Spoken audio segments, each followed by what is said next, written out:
I saw that I was about to react to Malenia from Elden Ring, and it haunts me. Open the door or I'm gonna throw rocks through your windows, you dumb What's going on, guys? I'm Joe Zieja. I have been a voice actor in LA for 10 years and I own learnvoiceacting.com, and I'm here to talk about Malenia's performance in Elden Ring. Okay, so aside from me being bitter about how long it took me to beat this boss in Elden Ring, I'm not gonna carry that into my analysis of this very, very cool performance. Let's take a look. From Software's minimalist storytelling techniques make it very difficult for a voice actor to create an evocative performance, but it's a challenge that many of them rise to with such few storytelling beats. I dreamt for so long. My flesh was dull gold, and my blood rotted. Corpse after corpse left in my wake. Bruh. As I awaited his return. I think you probably need a handle on that sword. That looks like a really... Heed my words. I think OSHA would have an issue with this working environment. I am Malenia, blade of... God, it just, like, I swear, it's very triggering. Yeah, like the handle's right there. Why aren't you holding the handle? Okay, we're here to talk about the voice. And I have never known defeat. Oh, man, okay. I feel like she should have like a water effect on her voice now, like... God, this game was so hard. Oh, this is phase 2. Okay. Why did I pick this? I don't want to look at this, guys. Side note, Elden Ring's music is awesome. The scarlet bloom flowers once more. You will witness true horror. Now, rot.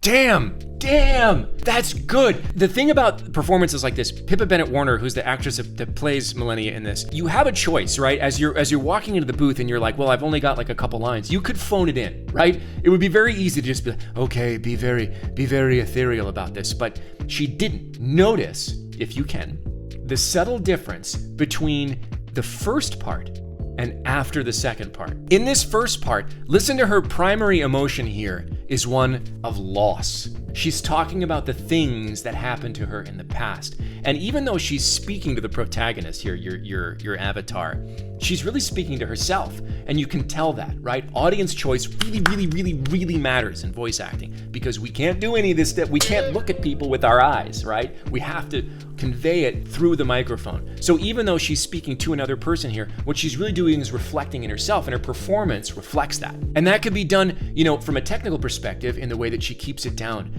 The idea of like, if you're talking to yourself, you're like, oh my God, I can't believe I'm about to do XYZ. Like, I can't believe I'm about to get married. I can't believe I'm at my father's funeral. All those real things that we say to ourselves in life, she brings them to this in an authentic way, right? We hear that in our head. I can't believe what I've experienced. My past was rough. And we hear that in her voice. My flesh was dull gold, and my blood rotted. And there's a sadness here. And remember this. Corpse after corpse left in my wake. Not necessarily a positive thing, right? You could say that line 5 different ways. You could say it like an orc, corpse after corpse left in my wake. It was awesome.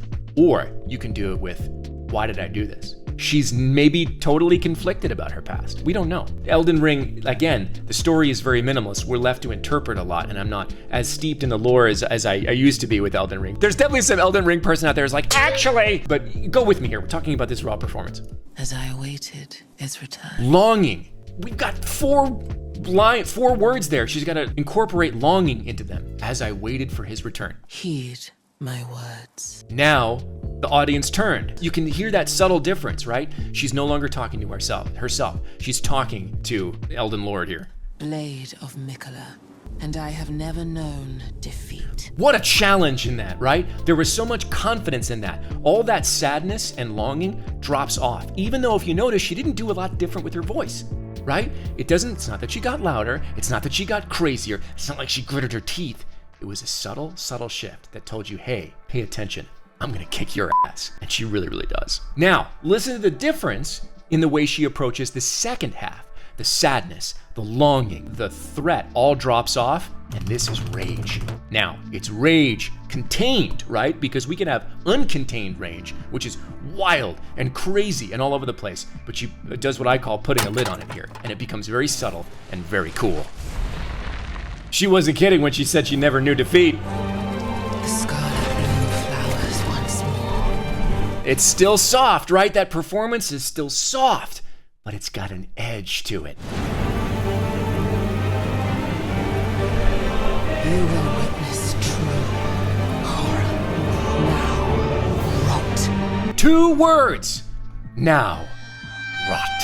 You feel all that venom, all that anger in those 2 words. The idea that you need lots of words to tell a story is false. As actors, we find sometimes we use the script as a crutch, and it's really cool to see in a format like Elden Ring, where there's just not a lot of words, how you can convey that whole character's backstory in just a couple of words. Brava. If you want to get started on your voice acting career, I got a link for a free ebook on how to start voice acting today in the description below. And if you thought this was cool, if you like the idea of breaking down minimalist performance, I do another one on Malenia, who sounds disturbingly like Malenia and is also a little bit triggering, also from Elden Ring. Very different flavor, but very, very cool performance. I'll see you in the next one.